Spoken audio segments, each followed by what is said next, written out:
السلام علیکم محترم سامعین اور ناظرین کرام، فلسطین کی جو موجودہ صورتحال ہے اس پر پاکستانی علماء نے بھرپور رد عمل کا اظہار کیا ہے، جس میں جہاد کو فرض قرار دے دیا ہے۔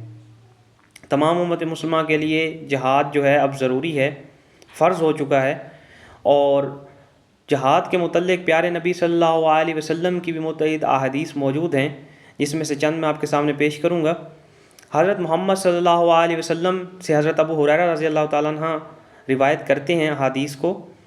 پیارے نبی صلی اللہ علیہ وسلم نے فرمایا کہ اگر کوئی شخص جہاد کرتا ہے، اس کے پاؤں گرد آلود ہوتے ہیں، تو اس پر دوزخ کی آگ، جہنم کی آگ حرام ہے۔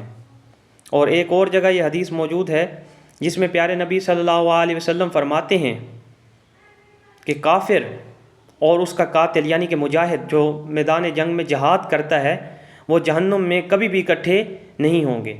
یعنی کہ مجاہد کے لیے پیارے نبی صلی اللہ علیہ وسلم نے جنت کی بشارت دی ہے۔ جزاک اللہ۔